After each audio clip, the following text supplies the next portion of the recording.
فلسطین میں ہمارے مسلمان بھائیوں کے ساتھ جو حالات ہیں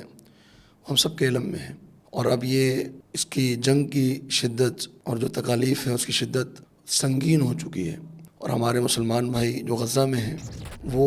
اب سمٹ کر غزہ کے ایک انتہائی مختصر علاقے رفح میں آ چکے ہیں، اور قابض یہودی ریاست وہ اب یہ چاہتی ہے کہ ان ہمارے مسلمان بھائیوں کو اور بہنوں کو صفحہ ہستی سے مٹا دیا جائے۔ اب ان کو صرف اور صرف بمبوں کے ساتھ قتل نہیں کیا جا رہا، بلکہ ان کو بھوک کے ساتھ بھی مارا جا رہا۔ امداد بند کر دی گئی ہے، ہمارے مسلمان بہن اور بھائی وہاں پر ایک ایک بوند پانی کو ترس رہے ہیں، جانوروں کی خوراک کھانے پر مجبور ہیں، بچے بھوک کے عالم میں فوت ہو رہے ہیں، والدین اپنے بچوں کو اپنے سامنے بے بسی کی موت مرتا دیکھ رہے ہیں۔ یہ مناظر ہیں غزہ میں اور رفح میں۔ ان حالات میں ایک مسلمان تو کیا، اگر ایک انسان بھی ہے اور وہ مسلمان نہ بھی ہو تو اس کا دل بھی خون کے آنسو ہوتا ہے، اور ان مناظر کی شدت کو دیکھ کر اس کا دل غمگین ہوتا ہے۔ تو ایک مسلمان کی کیا حالات ہونے چاہیے، اور اس کو کس قدر اس کا دکھ محسوس ہونا چاہیے، اس کی خوشی ختم ہو جانی چاہیے، اس کو ہر وقت اپنے مسلمان بہنوں کی اور بھائیوں کی تکلیف کو محسوس کرنا چاہیے۔ اور ہم دیکھ رہے ہیں کہ دنیا میں ایسے لوگ موجود ہیں جو مسلمان نہ بھی ہوں، وہ غزہ کے ہمارے ان مظلوم فلسطینی بہن بھائیوں کے ساتھ کھڑے ہیں، انہیں سپورٹ کر رہے ہیں۔ لیکن بہت افسوس کی بات ہے کہ ایز اے پاکستانی آج ہمارے سر شرم سے جھک گئے کہ پاکستان کے اندر جب کہ ہمارے غزہ میں اور فلسطین مسلمان بھائیوں کے ساتھ جو حالات ہیں وہ دیکھتے ہوئے بھی ہونا یہ چاہیے تھا کہ ہمیں ہر تہوار اور ہر خوشی کو ملتوی کر دینا چاہیے ان کے غم میں شرکت کے لیے، لیکن ہم نے ایک تماشا یہاں برپا کیا، ایک کھیل یہاں پہ لگایا PSL کا، جو ہر سال ہوتا چلا آ رہا ہے۔ اب ہر سال کرتے ہیں، آپ کرتے رہیے، لیکن کم از کم اس سال فلسطینی مسلمان بہنوں اور بھائیوں کی تکلیف کو محسوس کرتے ہوئے اور اس غم کا اظہار کرتے ہوئے کم از کم اس سال ہمیں PSL کو کینسل کر دینا چاہیے تھا۔ پاکستان کے اپنے معاشی حالات، امن و امان کے حالات بھی یقیناً اس کی اجازت نہیں دیتے، لیکن اگر اجازت دیتے بھی ہوں تو کم از کم اپنے مسلمان بھائیوں کے ساتھ غم کی شرکت کے لیے ہمیں ان کو کینسل کر دینا چاہیے تھا۔ اور پھر زخموں پر نمک چھڑکتے ہوئے، مسلمانوں کو مزید تکلیف دیتے ہوئے اس PSL میں پارٹنر بنایا گیا ایک ایسے برانڈ کو کہ جو اس ظلم میں ظالم کے ساتھ کھڑا ہے، قابض یہودی ریاست کے ساتھ کھڑا ہے۔ KFC کا برانڈ کس کے علم میں نہیں ہے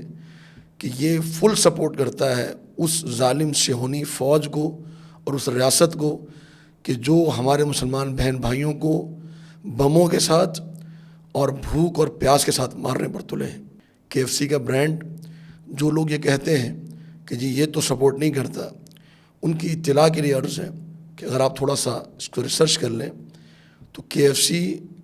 کا جو برانڈ ہے اس کا جو مالک ہے وہ ایک اسرائیلی کمپنی ہے جس کا نام ہے یم برانڈز۔ آپ سرچ کر سکتے ہیں، یم برانڈز KFC کا بھی اونر ہے، اور یم برانڈز پیزا ہٹ کا بھی اونر ہے، اور یم برانڈز جو ہے یہ پورا سپورٹیو ہے اسرائیل کی اور اس قابض صہیونی ریاست کو سپورٹ بھی کرتا ہے اور ان کو تعاون بھی فراہم کرتا ہے، اور پیزا ہٹ بھی اسی کمپنی کی ملکیت میں ہے۔ اور پیزا ہٹ وہ برانڈ ہے کہ جس نے اس جنگ کے دوران اس صہیونی فوج کو، اس ظالم فوج کو جنگ کے دوران ان کے مورچوں پہ کھانے پہنچائے، ان کے لیے فنڈ ریزنگ کی گئی ہے۔ اور پھر مزید اگر آپ دیکھیں گے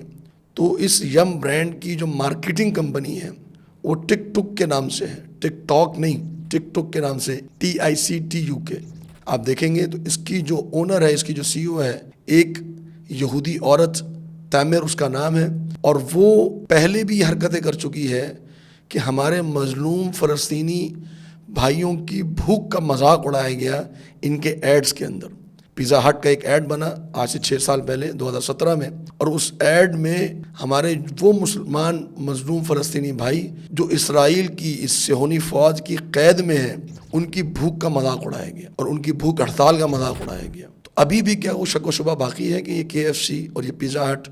یہ اس ظالم فوج کے ساتھ نہیں کھڑے. میں اگر ایک مسلمان کی حیثیت میں نہ بھی سوچوں، ایک انسان کی حیثیت میں سوچوں، تو یہ چھوٹے چھوٹے معصوم بچے جو آج 30,000 سے زیادہ وہاں پر لاشیں گرائی جا چکی ہیں اور نہ جانے کتنے زخمی ہیں، اور اس میں نہ جانے کتنے بچے ہیں، 14,000 سے زیادہ بچے بتائے جا رہے ہیں کہ جن کو اس جنگ کے دوران شہید کر دیا گیا ہے. کتنے بچے ہیں جو پوری زندگی کے لیے معذور ہو چکے ہیں، کتنے بچے ہیں جو اپنے والدین سے بچھڑ چکے ہیں، یتیمی کی حالت میں غزہ کی سڑکوں پر سسکتے پھر رہے ہیں، پھر بھی ہمارے دلوں میں رحم نہیں. اور میری اپیل ہے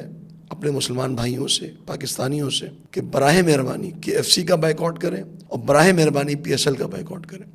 کیا آپ مسلمان نہیں؟ کیا آپ کے دل میں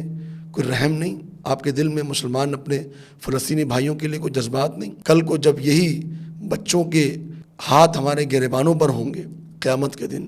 تو ہم کیا جواب دیں گے؟ ہم اگر کچھ نہیں کر سکتے، اللہ رب العالمین نے تو فرمایا کہ وَمَا لَكُمْ لَا تُقَاتِلُونَ فِي سَبِيلِ اللَّهِ، تمہیں کیا ہو گیا؟ اتنے بزدل ہو گئے ہو کہ اللہ کے راستے میں قتال بھی نہیں کر سکتے. وَالْمُسْتَضْعَفِينَ مِنَ الرِّجَالِ وَالنِّسَاءِ وَالْوِلْدَانِ، اور وہ کمزور مرد، کمزور عورتیں، کمزور بچے وہ کہہ رہے ہیں الَّذِينَ يَقُولُونَ رَبَّنَا أَخْرِجْنَا مِنْ هَذِهِ الْقَرْيَةِ الظَّالِمِ أَهْلُهَا، یا اللہ اس بستی سے جس کے رہنے والے ظالم ہیں ہم اس سے بچا لیں. وَجَعَلْ لَنَا مِن لَّدُنْكَ وَلِيًّا وَجَعَلْ لَنَا مِن لَّدُنْكَ نَصِيرًا،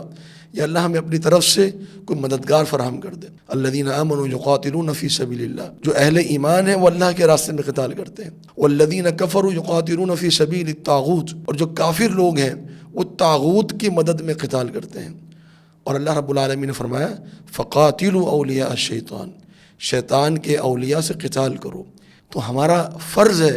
اگر ہم براہ راست ان سے قتال نہیں کر سکتے، جو ان کے مددگار ہیں ان کے خلاف تو ہم کوئی بائیکاٹ کی مہم چلا سکتے ہیں. کم از کم اتنے فرض کو ادا کیجیے. اللہ رب العالمین ہم سب کو توفیق عطا فرمائے، اور اللہ تعالی ہمارے ان مظلوم فلسطینی بہن بھائیوں کی مدد فرمائے، اور اس قابض صہیونی ریاست کو تباہ و برباد فرمائے. السلام علیکم ورحمۃ اللہ وبرکاتہ.